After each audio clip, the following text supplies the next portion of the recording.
कुछ नहीं बिगड़ेगा। बहुत सुंदर है। जैसे सब में भगवत भाव है ना, तो तत्काल थोड़ी हो जाता है। मतलब हम किसी व्यक्ति से मिले, व्यवहार हुआ, इसके बाद ध्यान आया कि सब में भगवान है, हम उसी समय फिर भाव कर लेते हैं। हमारा अभ्यास चल रहा है, हम कोई सिद्ध पुरुष थोड़ी हो गए। ये बहुत सुंदर अभ्यास है। बड़ी कृपा है प्रभु की आपके ऊपर। तो आप इसको बार बार, फिर धीरे धीरे ये वर्तमान में आने लगेगा। पहले भाव बनेगा कि ये जो हम कर्म करने जा रहे हैं प्रभु के चरणों में समर्पित है। प्रभु के द्वारा दिए हुए बल, धन, बुद्धि आदि के द्वारा इस कर्म का संपादन होगा, और ये कर्म हमारे प्रभु को समर्पित, प्रभु के दिए हुए से प्रभु। फिर मध्य में जब कर रहे हैं तो प्रभु के लिए कर रहे हैं, उत्साहित है। और जब विश्राम हुआ तो प्रभु आपके लिए समर्पित।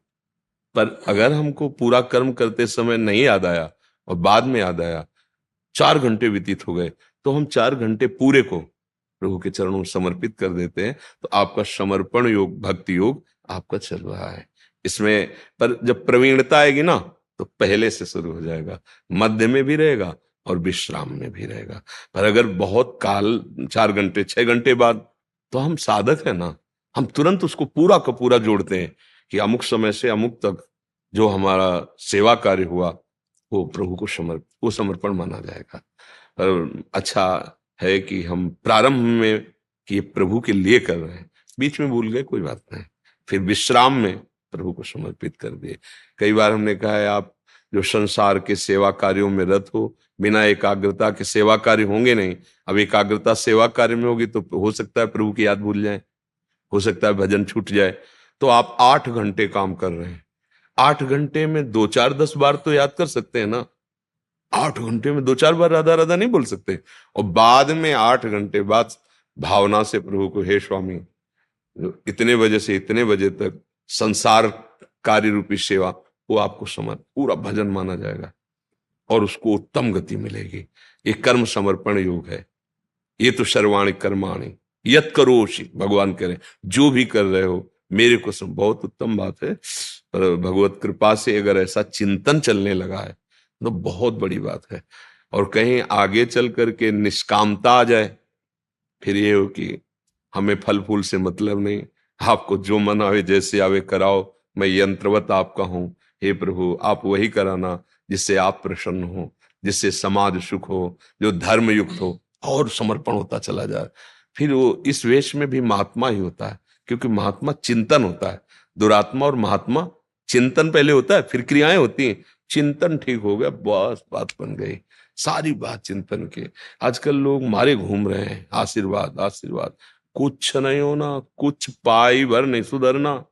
तुम्हारे कर्म नहीं सुधरे, तुम्हारे आचरण नहीं सुधरे, कुछ नहीं होने वाला। अगर हमारे हाथ धरने से काम होना तो हम बोलना बंद कर दें, हाथे रखते रहे, कुछ नहीं हो। जीवन भर इस बात का अनुभव किया है। बड़े बड़े सिद्ध महापुरुष जो ब्रह्माकार गंगा किनारे, उनकी बात मान लो। बात नहीं माने तो उनके पास रहते हुए भी कुछ नहीं देखा है, अच्छे से देखा है। इसीलिए सत्य वस्तु किसी को प्रिय लगती नहीं। सत्य वस्तु यही, जैसे आप चल रहे हो ना, किसी से आशीर्वाद मांगने की जरूरत नहीं। कोई भी आशीर्वाद तुम्हारी सोच से बढ़कर नहीं है। आपकी सोच पवित्र है, आपका चिंतन पवित्र है, आप पवित्र है। जिससे तुम आशीर्वाद मांग रहे हो वो क्यों आशीर्वाद देने लायक है, विचार करो इस पर। आप उससे क्यों आशीर्वाद मांग रहे हैं? बोले भगवान का भगत है ना, इसको शास्त्रों ज्ञान है ना, तो तुम नहीं हो सकते क्या? बात समझो। जिसके पास तुम आए हो वो क्यों इतना महान माना जाता है?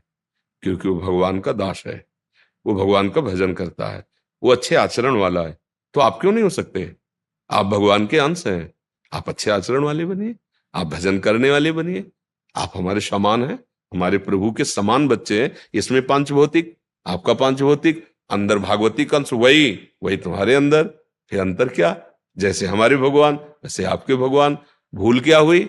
हम भोगों को अपना मानने लगे, वो भगवान को अपना मान रहे। ये भ्रम जो है ना, पूरे संसार को फंसाए हुए है। किसी से कुछ आशीर्वाद की जरूरत है। अपने आचरण संभालो, नाम जप करो, अच्छे भाव से जियो। तुम यहां भी सुखी रहोगे, वहां भी सुखी रहोगे। जो तुमसे मिलेगा वो सुखी हो जाएगा। ये जो पारस और संत में ही अंतर है। पारस लोहे को सोना बनाती है और संत अपने समान बनाते हैं। नहीं, पारस लोहे को छू के पारस नहीं बना देती, सोना बना देती है। और संत अगर छू जाए हृदय से तो अपने समान आप सरिस चाहे सबके, चाहे पैंट शर्ट में रहो, नौकरी करते रहो, पर तुम्हारा स्वभाव, तुम्हारे आचरण, एक बड़ा यार साधु स्वभाव का आदमी है। बात तो यही हुई ना, आचरण पवित्र है ना, व्यवहार पवित्र हुआ ना, मंगल है। अगर अंदर की साधुता नहीं है तो बाहर का वेद भगवान से नहीं मिला सकता। अंदर का अगर भगवत चिंतन परायण है, बाहर का वेश है, तो मानो सोने में जैसे सुगंध, ये तो जगत बंदनी है ही, वेश भी है और उद्देश्य भी है। और आपका वेश नहीं है पर उद्देश्य है, तो आप वही हो, अंतर नहीं है। विभीषण जी का कोई भागवतिक वेश बाहर से नहीं है। भगवान कहे तुम सरीखे संत प्रिय मोरे, तुम्हारे जैसे संत और आपके लिए ही मैं अवतार धारण करता हूं।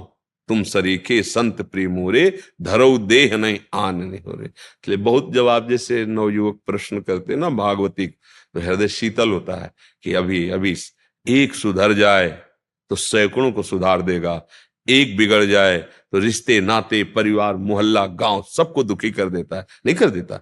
मान लो एक आदमी हिंसा किया और उसको पूछा जाता है किस गांव में रहता, पूरे गांव में फोर्स जाएगा, माता पिता परिवार सबको प्रताड़ना मिलेगी, रिश्ते नाते संबंधी वहां नहीं मिलेगा, इसका जीजा कौन, इसका फूफा कौन, इसका मामा, जो जो संबंध है सब। और अगर भागवतिक है तो सबका मंगल हो जाता है। किस गांव का, अच्छा भाई प्रणाम करते हैं इस गांव को, ऐसा व्यक्ति है, अच्छा इस मोहल्ले को, इनके माता पिता को, हर संबंधी को सुख मिलता है, मोहल्ले को, देश बाहर तो किस बाहर बोले हम भारत के हैं, बस हमारे आचरण पर ये हम सबके दिमाग में डालना चाहते हैं कि आप इस भूल में मत रहो कि कहीं किसी के आशीर्वाद से आपका मंगल हो जाएगा। ये भूल छोड़ दो। आपको आपका आचरण और आपका चिंतन ही आशीर्वाद है और श्राप है। आप यदि भगवत विरुद्ध आचरण करते हो, विरुद्ध चिंतन करते हो, वही आपके लिए सांप की तरह पीछे लागू रहेगा, आपका नाश कर देगा। आप अच्छे आचरण भजन करते हो, किसी से वरदान आशीर्वाद की जरूरत नहीं, सब आशीर्वाद अपने आप आ जाएंगे। देखो जामवंत कहा सुन रघुराया, जा पर नाथ करो तुम दाया, ताई सदा शुभ कुशल निरंतर।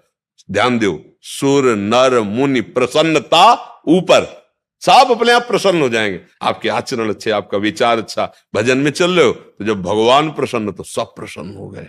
आशीर्वाद यही कि हमारे वचन तुम मान लो, तुम सुखी नहीं दूसरों को सुख देने वाले बन जाओगे।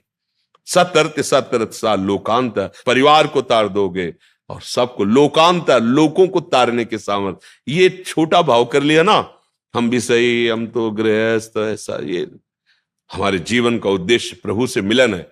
अब जीने के लिए तो करना पड़ेगा ना, किसानी व्यापारी, अब गृहस्थी में हो तो लड़का बच्चा परिवार, ये गौड़ विषय, मुख्य विषय है। हम भगवान के हैं और भगवान की प्राप्ति करना हमारा उद्देश्य। तो अलग अलग मार्ग से प्राप्ति का अलग अलग उपदेश है। तो आप गृहस्थ मार्ग से भगवान के चिंतन में भजन में लगो, बहुत सुंदर बात है, बहुत इसलिए हम अधिक बोल गए, नहीं थोड़े में उत्तर दे देते। बहुत सुंदर प्रशंसनीय विषय।